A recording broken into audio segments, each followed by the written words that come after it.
नमस्कार। सुनो कहानी श्रृंखला के अंतर्गत प्रस्तुत है महादेवी वर्मा जी द्वारा रचित कहानी बिबिया। तो प्रस्तुत है कहानी।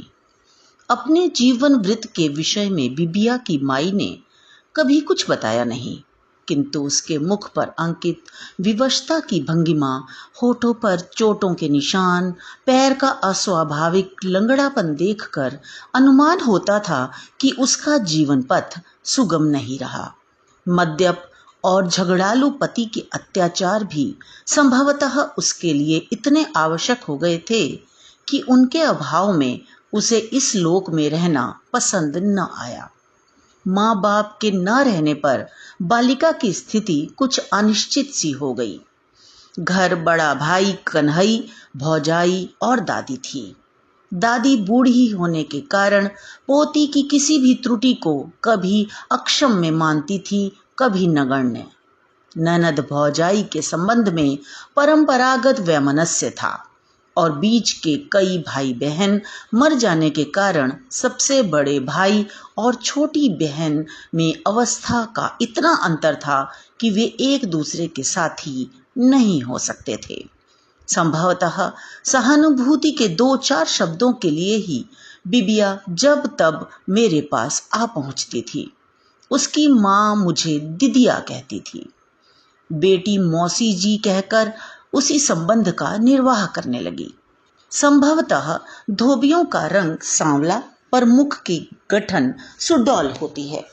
बिबिया ने गेहुए रंग के साथ यह विशेषता पाई थी। उस पर उसका हंसमुख स्वभाव उसे विशेष आकर्षण दे देता था। छोटे छोटे सफेद दांतों की बत्ती सी निकली ही रहती थी। बड़ी आंखों की पुतलियां मानव संसार का कोना कोना दिखाने के लिए चंचल रहती थीं। सुडौल गठीले शरीर वाली बिबिया को धोबिन समझना कठिन था, पर थी वह धोबिनों में भी सबसे अभागी धोबिन। ऐसी आकृति के साथ जिस आलस्य या सुकुमारता की कल्पना की जाती है, उसका बिबिया में सर्वथा अभाव था। वस्तुतः उसके समान परिश्रमी खोजना कठिन होगा। अपना ही नहीं, वह दूसरों का काम करके भी आनंद का अनुभव करती थी। दादी की मुट्ठी से झाड़ू खींचकर वह घर आंगन बुहार आती। भौजाई के हाथ से लोई छीनकर वह रोटी बनाने बैठ जाती और भाई की उंगलियों से भारी स्त्री छुड़ाकर वह स्वयं कपड़ों की तह पर इस्त्री करने लगती। कपड़ों में सज्जी लगाना, भट्ठी चढ़ाना, लादी ले जाना, कपड़े धोना, सुखाना आदि कामों में वह सबसे आगे रहती। केवल उसके स्वभाव में अभिमान की मात्रा इतनी थी कि वह दोष की सीमा तक पहुंच जाती थी। अच्छे कपड़े पहनना उसे अच्छा लगता था और यह शौक ग्राहकों के कपड़ों से पूरा हो जाता था। गहने भी उसकी मां ने कम नहीं छोड़े थे। विवाह संबंध उसके जन्म से पहले ही निश्चित हो गया था। 5वें वर्ष में ब्याह भी हो गया, पर गौने से पहले ही वर की मृत्यु ने उस संबंध को तोड़कर जोड़ने वालों का प्रयत्न निष्फल कर दिया। ऐसी परिस्थिति में जिस प्रकार उच्च वर्ग की स्त्री का गृहस्थी बसा लेना कलंक है, उसी प्रकार नीच वर्ग की स्त्री का अकेला रहना सामाजिक अपराध है। कन्हई यमुना पार देहात में रहता था, पर बहन के लिए उसने इस पार शहर का धोबी ढूंढा। एक शुभ दिन पुराने वर का स्थानापन्न अपने संबंधियों को लेकर भावी ससुराल पहुंचा। एक बड़े डेग में मांस बना और बड़े कढ़ा में पूरियां छनी। कई बोतलें ठर्रा शराब आई और तब तक नाच रंग होता रहा जब तक बाराती घराती सब औंधे मुंह न लुढ़क पड़े। नई ससुराल पहुंच जाने के बाद कई महीने तक बिबिया नहीं दिखाई दी। मैंने समझा कि नई गृहस्थी बसाने में व्यस्त होगी। कुछ महीने बाद अचानक एक दिन मैले कुचैले कपड़े पहने हुए बिबिया आ खड़ी हुई। उसके मुख पर झाई आ गई थी और शरीर दुर्बल जान पड़ता था, पर न आंखों में विषाद के आंसू थे, न ओठों पर सुख की हंसी। न उसकी भावभंगिमा में अपराध की स्वीकृति थी और न निरपराधी की न्याय याचना। एक निर्विकार उपेक्षा ही उसके अंग अंग से प्रकट हो रही थी। जो कुछ उसने कहा उसका आशय था कि वह मेरे कपड़े धोएगी और भाई के ओसारे में अलग रोटी बना लिया करेगी। धीरे धीरे पता चला कि उसके घर वाले ने उसे निकाल दिया है। कहता है, ऐसी औरत के लिए मेरे घर में जगह नहीं, चाहे भाई के यहां पड़ी रहे, चाहे दूसरा घर कर ले। चरित्र के लिए बिबिया को यह निर्वासन मिला होगा, यह संदेह स्वाभाविक था। पर मेरा प्रश्न उसकी उदासीनता के कवच को भेद कर मर्म में इस तरह चुप गया कि वह फफक कर रो उठी। अब आपहु ऐसे सोचे लागी मौसी जी, मैया तो सरगे गई, अब हमार नैया कसत पार लगी। उसका विषाद देखकर ग्लानि हुई, पर उसकी दादी से सब इतिवृत्त जानकर मुझे अपने ऊपर क्रोध हो आया। रमई के घर जाकर बिबिया ने गृहस्थी की व्यवस्था के लिए कम प्रयत्न नहीं किया, पर वह था पक्का जुआरी और शराबी। यह अवगुण तो सभी धोबियों में मिलते हैं, पर सीमातीत न होने पर उन्हें स्वाभाविक मान लिया जाता है। रमई पहले ही दिन बहुत रात गए नशे में धुत घर लौटा। घर में दूसरी स्त्री न होने के कारण नवागत बिबिया को ही रोटी बनानी पड़ी। वह विशेष यत्न से दाल तरकारी बनाकर रोटी सेंकने के लिए आटा साने उसकी प्रतीक्षा कर रही थी। रमई लड़खड़ाता हुआ घुसा और उसे देख ऐसी घृणास्पद बातें बकने लगा कि वह धीरज खो बैठी। एक तो उसके मिजाज में वैसे ही तेजी अधिक थी, दूसरे यह तो अपने घर अपने पति से मिला अपमान था। बस वह जलकर कह उठी, चुल्लू भर पानी में डूब मरी, ब्याहता मेहरारू से ऐसे बतियात हो जानो बसवा के आए हुए, छी छी। नशे में बेसुध होने पर भी पति ने अपने आप को अपमानित अनुभव किया और दांत निपोर और आंखें चढ़ाकर उसने अवज्ञा से कहा, ब्याहता, एक तो भच्छ लहीन अब दूसरे के घर आई है, सत्ती छाता बने खातिर धन भाग प्रणाम पा लागी। क्रोध न रोक सकने के कारण बिबिया ने चिमटा उठाकर उस पर फेंक दिया। बचने के प्रयास में वह लटपटाकर औंधे मुंह गिर पड़ा और पत्नी ने भीतर की अंधेरी कोठरी में घुसकर द्वार बंद कर लिया। सवेरे जब वह बाहर निकली तब घर वाला बाहर जा चुका था। फिर यह क्रम प्रतिदिन चलने लगा। शराब के अतिरिक्त उसे जुए का भी शौक था, जो शराब की लत से भी बुरा है। शराबी होश में आने पर मनुष्य बन जाता है, पर जुआरी कभी होश में आता ही नहीं, अतः उसके संबंध में मनुष्य बनने का प्रश्न उठता ही नहीं। रमई के जुए के साथी अनेक वर्गों से आए थे। कोई काछी था तो कोई मोची, कोई जुलाहा था, कोई तेली। हार जीत की वस्तुएं भी विचित्र होती थीं। कपड़ा, जूता, रुपया, पैसा, बर्तन आदि में से जो हाथ में आया वही दांव पर रख दिया जाता था। कोई किसी की घरवाली की हंसुली जीत लेता और कोई किसी की पतोहू के झुमके, कोई अपनी बहन की पहुंची हार जाता था तो कोई नातिन के कड़े। सारांश यह है कि जुए के पहले चोरी डकैती की आवश्यकता भी पड़ जाती थी। एक बार रमई के जुए के साथी मियां करीम ने गुलाबी आंखें तरेर कर कहा, अरे दोस्त, तुम तो अच्छी छोकरी हथियाए लाए हो, उसी को दांव पर क्यों नहीं रखते? किस्मतवार होंगे तो तुम्हारे सामने रुपए पैसे का ढेर लग जाएगा, ढेर। इस प्रस्ताव का सबने मुक्त कंठ से समर्थन किया।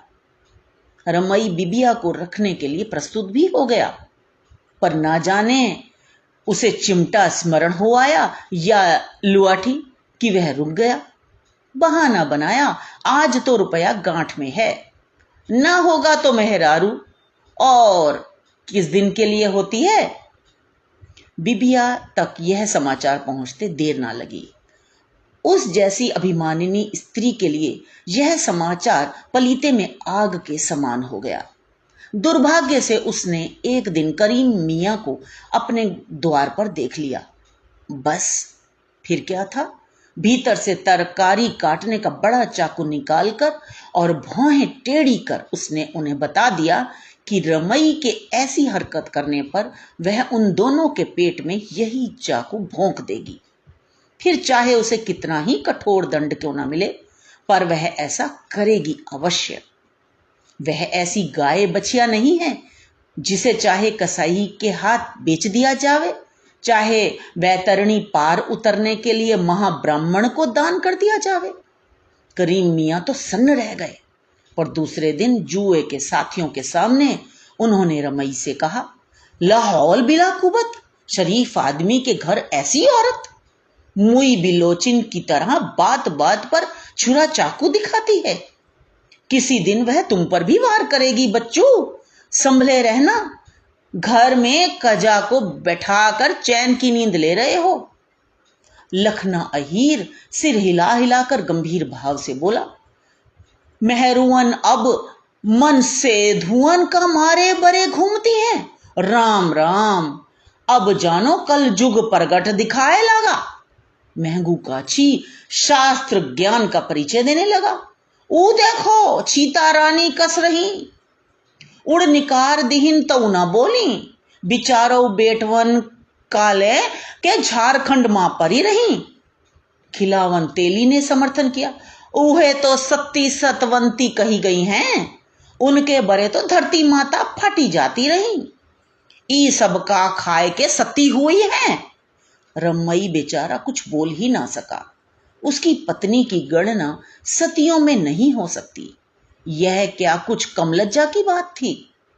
इस लज्जा और ग्लानि का भार वह उठा भी लेता, पर रात दिन भय की छाया में रहना तो दुर्वह था। जो स्त्री चाकू निकालते हुए नहीं डरती, वह क्या उसके उपयोग में डरेगी। रमई बेचारा सचमुच इतना डर गया कि पत्नी की छाया से बचने लगा। इसी प्रकार कुछ दिन बीते, पर अंत में रमई ने साफ साफ कह दिया कि वह बिबिया को घर में नहीं रखेगा। पंच परमेश्वर भी उसी के पक्ष में हो गए, क्योंकि वे सभी रमई के समान धर्मी थे। यदि उनके घर में ऐसी विकट स्त्री होती जिसके सामने वे न शराब पीकर जा सकते थे न जुआ खेलकर, तो उन्हें भी यही करना पड़ता। निरुपाय बिबिया घर लौट आई और सदा के समान रहने लगी। भौजाई के व्यंग्य उसे चुभते नहीं थे, यह कहना मिथ्या होगा, पर दादी के आंचल में आंसू पोंछने भर के लिए स्थान था। वह पहले से चौगुना काम करती, सबसे पहले उठती और सबके सो जाने पर सोती। न अच्छे कपड़े पहनती, न गहने, न गाती बजाती, न किसी नाच रंग में शामिल होती। पति के अपमान ने उसे मर्माहत कर दिया था, पर जात बिरादरी में फैली बदनामी उसका जीना ही मुश्किल किए दे रही थी। ऐसी सुंदर और मेहनती स्त्री को छोड़ना सहज नहीं है। इसी से सबने अनुमान लगा लिया कि उसमें गुणों से भारी कोई दोष होगा। कन्हई ने एक बार फिर उसका घर बसा देने का प्रयत्न किया। इस बार उसने निकटवर्ती गांव में रहने वाले एक विधुर, अधेड़ और 5 बच्चों के बाप को बहनोई पद के लिए चुना। पर बिबिया ने बड़ा कोलाहल मचाया, कई दिन अनशन किया, कई घंटे रोती रही। दादा अब हम ना जाब, कोई मूड फोरी के मर जाब, मुदा माई बाबा कर देहरिया ना छाड़ब, आदि आदि कहकर उसने कन्हई को निश्चय से विचलित करना चाहा, पर उसके सारे प्रयत्न निष्फल हो गए। भाई के विचार में युवती बहन को घर में रखना आपत्ति मोल लेना था। कहीं उसका पैर ऊंचे नीचे पड़ गया तो भाई का हुक्का पानी बंद हो जाना स्वाभाविक था। उसके पास इतना रुपया भी नहीं कि जिससे पंच देवताओं की पेट पूजा करके जात बिरादरी में मिल सके। अंत में बिबिया की स्वीकृति उदासीनता के रूप में प्रकट हुई। किसी ने उसे गुलाबी धोती पहना दी, किसी ने आंखों में काजल की रेखा खींच दी और किसी ने परलोक वासिनी सपत्नी के कड़े पछेली से हाथ पांव सजा दिए। इस प्रकार बिबिया ने फिर ससुराल की ओर प्रस्थान किया। जब 1 वर्ष तक मुझे कोई समाचार न मिला, तब मैंने आश्वस्त होकर सोचा कि वह जंगली लड़की अब पालतू हो गई।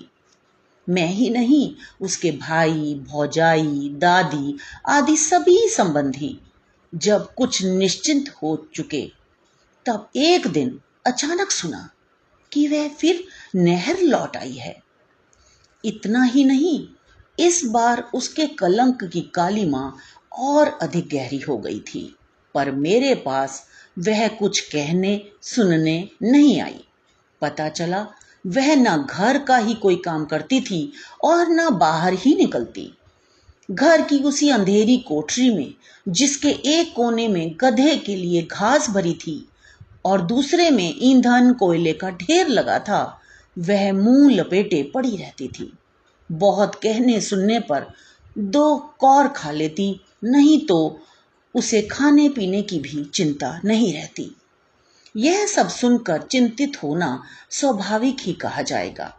मन के किसी अज्ञात कोने से बार बार संदेह का एक छोटा सा मेघ खंड उठता था और धीरे धीरे बढ़ते बढ़ते विश्वास की सब रेखाओं पर फैल जाता था। बिबिया क्या वास्तव में चरित्रहीन है? यदि नहीं, तो वह किसी घर में आदर का स्थान क्यों नहीं बना पाती? उससे रूप गुण में बहुत तुच्छ लड़कियां भी अपना अपना संसार बसाए बैठी हैं। इस अभागी में ही ऐसा कौन सा दोष है जिसके कारण इसे कहीं हाथ भर जगह तक नहीं मिल सकती?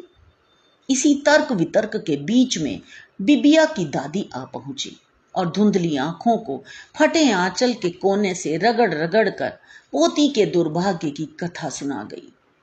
बिबिया के नवीन पति की 2 पत्नियां मर चुकी थीं।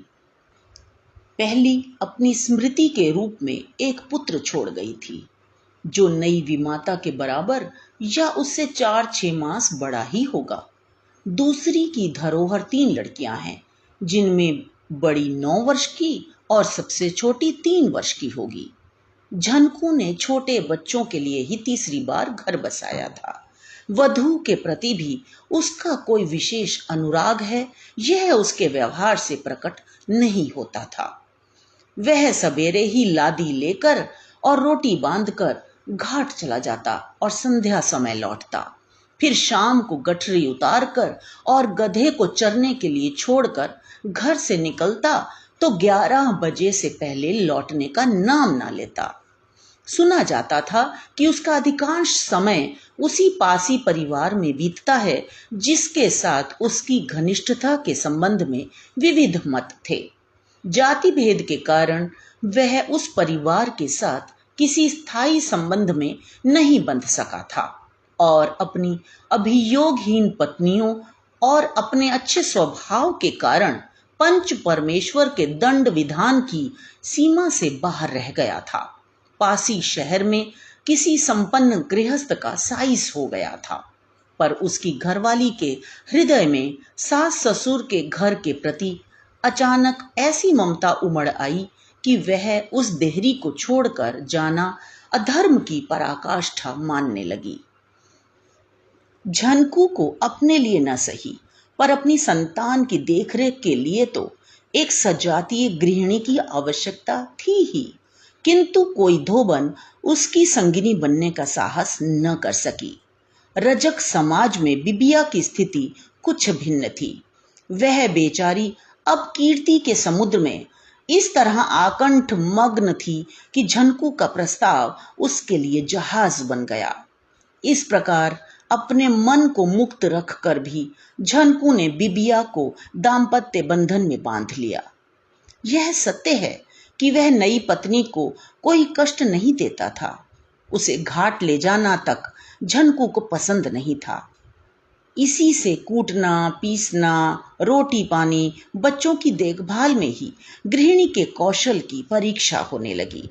बिबिया पति के उदासीन आदर भाव से प्रसन्न थी या अप्रसन्न, यह कोई कभी ना जान सका, क्योंकि उसने घर और बच्चों में तन मन से रमकर अन्य किसी भाव के आने का मार्ग ही बंद कर दिया था। सवेरे से आधी रात तक वह काम में जुटी रहती, फिर छोटी बालिकाओं में से एक को दाहिनी और दूसरी को बाईं ओर लिटाकर टूटी खटिया पर पड़ते ही संसार की चिंताओं से मुक्त हो जाती। सवेरा होने पर कर्तव्य की पुरानी पुस्तक का नया पृष्ठ खुला ही रहता था। कच्चे घर में 2 कोठरियां थीं, जिनके द्वार ओसारे में खुलते थे। इन कोठरियों को भीतर से मिलाने वाला द्वार कपाटहीन था। झनकू एक कोठरी में ताला लगा जाता था, जिससे रात में बिना किसी को जगाए भीतर आ सके। पत्नी उसके लिए रोटियां रखकर सो जाती थी। भूखा लौटने पर वह खा लेता था, अन्यथा उन्हीं को बांधकर सवेरे घाट की ओर चल देता था। बिबिया के स्नेह के भूखे हृदय ने मानो अबोध बच्चों की ममता से अपने आप को भर लिया। नहलाना, चोटी करना, खिलाना, सुलाना आदि बच्चों के कार्य वह इतने स्नेह और यत्न से करती थी कि अपरिचित व्यक्ति उसे माता नहीं, परम ममतामयी माता समझ लेता था। संतान के पालन की सुचारू व्यवस्था देखकर झनकू घर की ओर से और भी अधिक निश्चिंत हो गया। नाज के घड़े खाली न होने देने की उसे जितनी चिंता थी, उतनी पत्नी के जीवन की रिक्तता भरने की नहीं। यह क्रम भी बुरा नहीं था। यदि उसका बड़ा लड़का ननसार से लौट न आता, मां के अभाव और पिता के उदासीन भाव के कारण वह एक प्रकार से आवारा हो गया था। तेल लगाना, कान में इत्र का फाहा खोसना, तीतर लिए घूमना, कुश्ती लड़ना आदि उसके स्वभाव की ऐसी विचित्रताएं थीं जो रजक समाज में नहीं मिलती। धोबी जुआ खेलकर या शराब पीकर भी न भले आदमी की परिभाषा के बाहर जाता है और न अकर्मण्यता या आलस्य को अपनाता है। उसे आजीविका के लिए जो कार्य करना पड़ता है, उसमें आलस्य या बेईमानी के लिए स्थान नहीं रहता। मजदूर मजदूरी के समय में से कुछ क्षणों का अपव्यय करके या खराब काम करके बच सकता है, पर धोबी ऐसा नहीं कर पाता। उसे ग्राहक को कपड़े ठीक संख्या में लौटाने होंगे, उजले धोने में पूरा परिश्रम करना पड़ेगा, कलफ स्त्री में औचित्य का प्रश्न न भूलना होगा। यदि वह इन सब कामों के लिए आवश्यक समय का अपव्यय करने लगे तो महीने में 4 खेप न दे सकेगा और परिणामतः जीविका की समस्या उग्र हो उठेगी। संभवतः इसी से कर्म तत्परता ऐसी सामान्य विशेषता है जो सब प्रकार के भले बुरे धोबियों में मिलती है। उसकी मात्रा में अंतर हो सकता है, पर उसका नितांत अभाव अपवाद है। झनकू का लड़का भीखन ऐसा ही अपवाद था। पिता ने प्रयत्न करके एक गरीब धोबिन की बालिका से उसका गठबंधन कर दिया था, किंतु जामाता को सुधरते न देख उसने अपनी कन्या के लिए दूसरा कर्मठ पति खोजकर उसी के साथ गौने की प्रथा पूरी कर दी। इस प्रकार भीखन गृहस्थ भी न बन सका। सद गृहस्थ बनने की बात तो बहुत दूर रही। पिता स्वयं इस स्थिति में नहीं था कि पुत्र को उपदेश दे सकता, पर अंत में उसके व्यवहार से थककर उसने उसे निर्वासन का दंड दे डाला। इस प्रकार विमाता के आने के समय वह नाना नानी के घर रहकर तीतर लड़ाने और पतंग उड़ाने में विशेषज्ञता प्राप्त कर रहा था। पिता ने उसे नहीं बुलाया, पर विमाता की उपस्थिति ने उसे लौटने के लिए आकुल कर दिया। एक दिन उसने डोरिया का कुर्ता और नाखूनी किनारे की धोती पहनकर बड़े यत्न से बुलबुलीदार बाल संवारे। तब एक हाथ में तीतर का पिंजड़ा और दूसरे में बहनों के लिए खरीदी हुई लैया करारी की पोटली लिए हुए वह द्वार पर आ खड़ा हुआ। पिता घर में नहीं था, पर विमाता ने सौतेले बेटे के स्वागत सत्कार में त्रुटि नहीं होने दी। लोटे भर पानी में खांड घोलकर उसने शरबत पिलाया।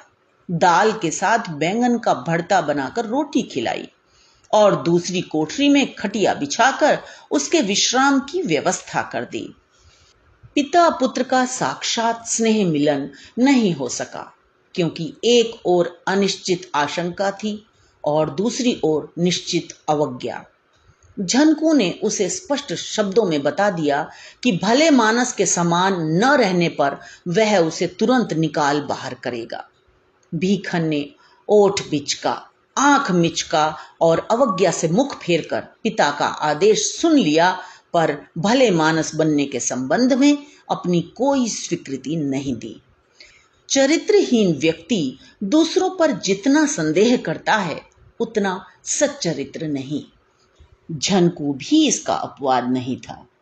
अब तक जिस पत्नी के लिए उसने रत्ती भर चिंता कष्ट नहीं उठाया, उसी की पहरेदारी का पहाड़ सा भार वह सुख से ढोने लगा।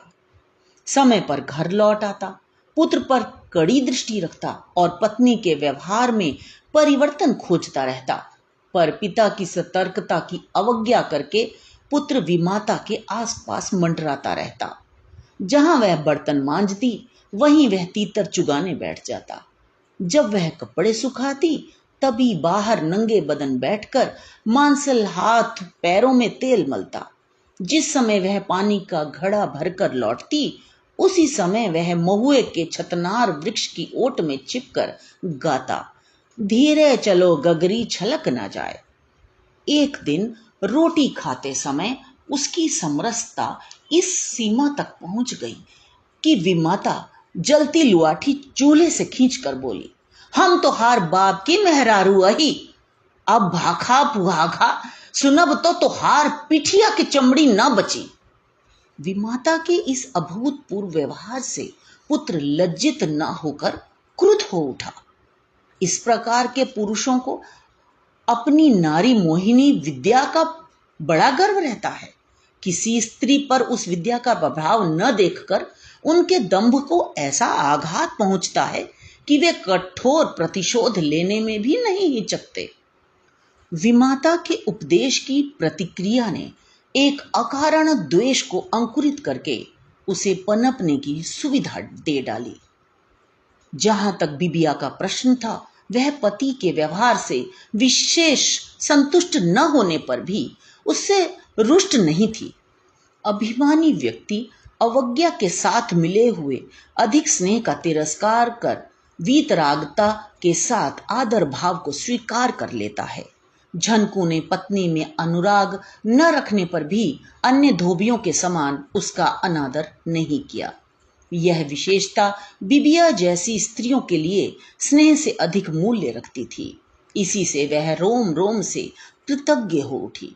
उसके क्रूर अदृष्ट ने यदि परिहास में यह सौतेला पुत्र न भेज दिया होता तो वह उसी घर में संतोष के साथ शेष जीवन बिता देती, पर उसके लिए इतना सुख भी दुर्लभ हो गया। भीखन के व्यवहार में अब विमाता के प्रति ऐसा कृत्रिम घनिष्ठ भाव व्यक्त होने लगा कि वह आतंकित हो उठी। घर की शांति न भंग करने के विचार से ही उसने गृह स्वामी के निकट कोई अभियोग नहीं उपस्थित किया, पर अपने मौन के कठोर परिणाम तक उसकी दृष्टि नहीं पहुंच सकी। पुत्र दूसरों के सामने विमाता की चर्चा चलते ही एक विचित्र लज्जा और मुग्धता का अभिनय करने लगा और उसके साथी उन दोनों के संबंध में दंत कथाएं फैलाने लगे। घरों में धोबी ने बिबिया के छल छंद की नीचता और अपने पति व्रत की उच्चता पर टीका टिप्पणी करके पतियों से हंसुली कड़े के रूप में सदाचार के प्रमाण पत्र मांगने लगी। घाट पर झनकू की श्रवण सीमा में बैठकर धोबी अपने आप को त्रिया चरित्र का ज्ञाता प्रमाणित करने लगे। पत्नी के अनाचार और अपनी कायरता का ढिंडोरा पिटते देखकर झनकू का धैर्य सीमा तक पहुंच गया तो आश्चर्य नहीं। एक दिन जब वह घाट से भरा हुआ लोटा ला रहा था, तब मार्ग में लड़का मिल गया। बस झनकू ने आव देखा ना ताव, गधा हाँकने की लकड़ी से ही वह उसकी मरम्मत करने लगा। पुत्र ने सारा दोष विमाता पर डालकर अपनी विवशता का रोना रोया और अपने दुष्कृत्य पर लज्जित होने का स्वांग रचा। इस प्रकार भीखन का प्रतिशोध अनुष्ठान पूरा हुआ। झनकू यदि चाहता तो पत्नी से उत्तर मांग सकता था, पर उसे उसके दोष इतने स्पष्ट दिखाई देने लगे कि उसने इस शिष्टाचार की आवश्यकता ही नहीं समझी। बिबिया ने एक बार भी गहने कपड़े के लिए हठ नहीं किया। वह एक दिन भी पति की स्नेह पात्री को द्वंद्व युद्ध के लिए ललकारने नहीं गई और वह कभी पति की उदासीनता का विरोध करने के लिए कोप भवन में नहीं बैठी। इन त्रुटियों से प्रमाणित हो जाता था कि वह पति में अनुराग नहीं रखती और जो अनुरक्त नहीं वह विरक्त माना जाएगा। फिर जो एक और विरक्त है उसके किसी दूसरे और अनुरक्त होने को लोग अनिवार्य समझ बैठते हैं। इसी तर्क क्रम से जो दोषी प्रमाणित हो चुका हो उसे सफाई देने का अवसर देना पुरस्कृत करना है। उसके लिए सबसे उत्तम चेतावनी दंड प्रयोग ही हो सकता है। उस रात प्रथम बार बिबिया पीटी गई। लात, घूंसा, थप्पड़, लाठी आदि का सुविधा अनुसार प्रयोग किया गया, पर अपराधिनी ने न दोष स्वीकार किया, न क्षमा मांगी, न रोई चिल्लाई। इच्छा होने पर बिबिया लात घूंसों का उत्तर बेलन चिमटे से देने का सामर्थ्य रखती थी, पर वह झनकू का इतना आदर करने लगी थी कि उसका हाथ न उठ सका। पत्नी के मौन को भी झनकू ने अपराधों की सूची में रख लिया और मारते मारते थक जाने पर उसे ओसारे में ढकेल और किवाड़ बंद कर वह हाँफता हुआ खाट पर पड़ा रहा। बिबिया के शरीर पर घूंसों के भारीपन के स्मारक गुम्बद उभर आए थे। लकड़ी के आघातों की संख्या बताने वाली नीली रेखाएं खिंच गई थीं और लातों की सीमा नापने वाली पीड़ा जोड़ों में फैल रही थी। उस पर द्वार का बंद हो जाना उसके लिए क्षमा की परिधि से निर्वासित हो जाना था। वह अंधकार में अदृष्ट की रेखा जैसी पगडंडी पर गिरती पड़ती रोती करहाती अपने नहर की ओर चल पड़ी। झनकू को पति का कर्तव्य सिखाने के लिए कभी एक पंच देवता भी आविर्भूत नहीं हुए, पर बिबिया को कर्तव्यच्युत होने का दंड देने के लिए पंचायत बैठी। भीखन ने विमाता के प्रलोभनों की शक्ति और अपनी अबोध दुर्बलता की कल्पित कहानी दोहराकर क्षमा मांगी।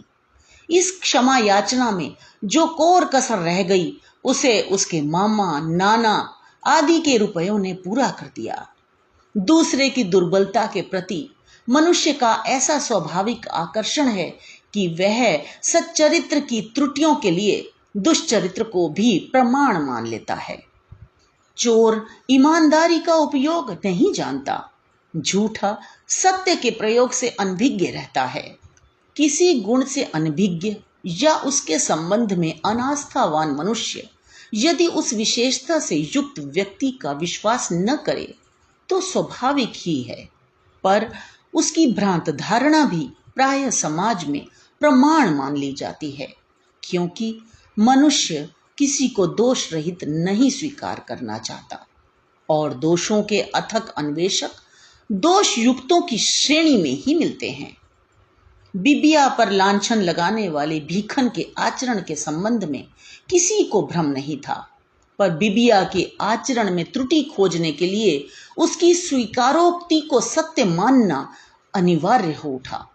वह अपने अभियोग को सफाई देने के लिए नहीं पहुंच सकी। पहुंचने पर उस क्रुद्ध सिंहनी से पंच देवताओं को कैसा पुजापा प्राप्त होता इसका अनुमान सहज है। बिबिया की दादी मर चुकी थी, पर भाई चिर दुखिनी बहन को घर से निकाल देने का साहस न कर सका। इसी से बिरादरी में उसका हुक्का पानी बंद हो गया। इसी बीच ज्वर के कारण मुझे पहाड़ जाना पड़ा। जब कुछ स्वस्थ होकर लौटी तब बिबिया की खोज की। पता चला कि वह ना जाने कहाँ चली गई और बहन की कलंक कालीमा से लज्जित भाई ने प्रतापगढ़ जिले में जाकर अपने ससुर के यहाँ आश्रय लिया। बहन से छुटकारा पाकर कन्हई खिन्न हुआ या नहीं, इसे कोई नहीं बता सका, पर सरपंच ससुर की कृपा से वह बिरादरी में बैठने का सुख पा सका, इसे सब जानते थे।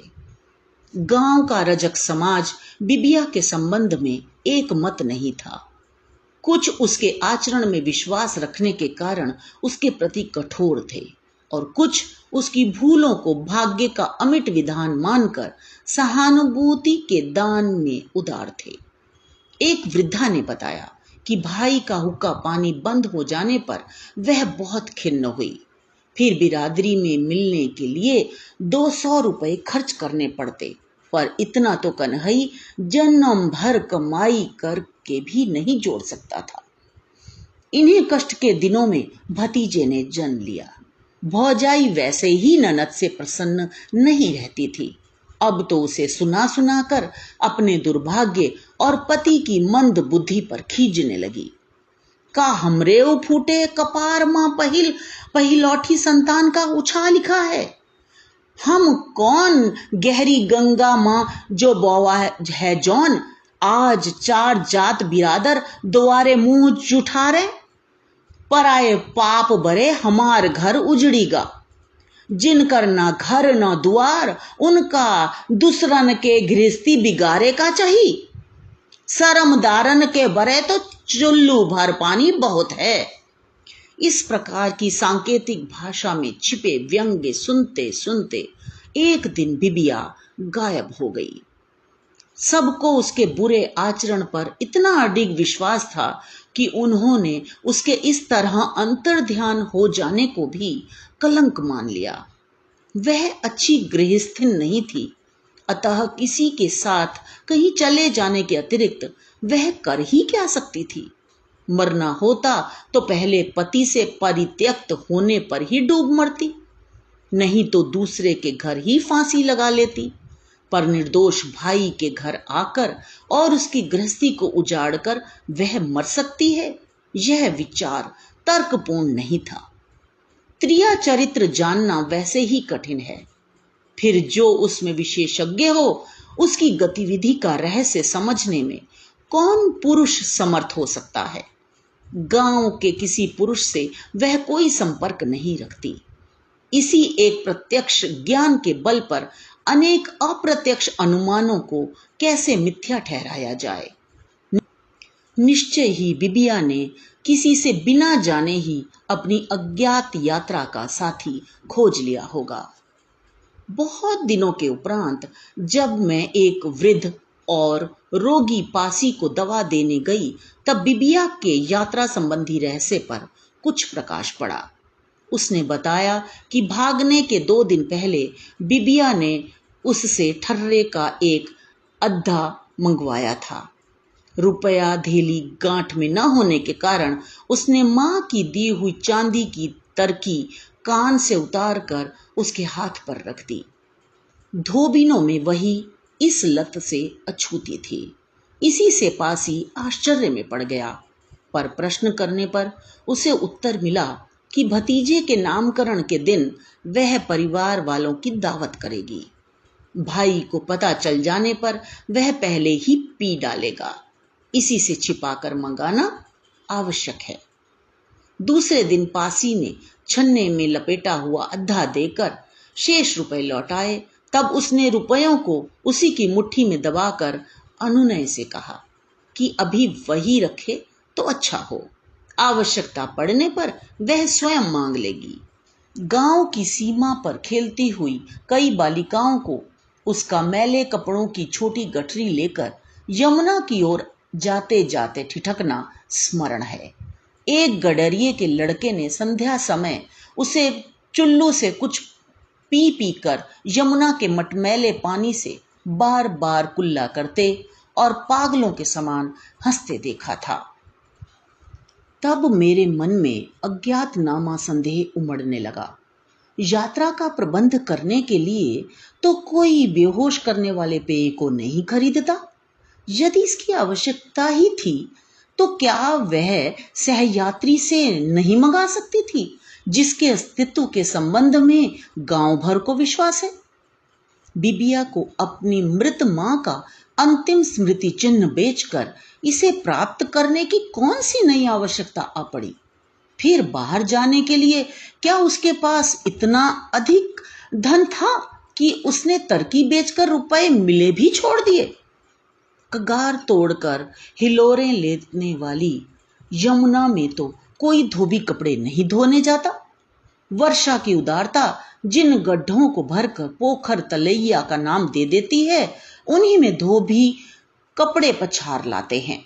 तब बिबिया ही वहां क्यों गई?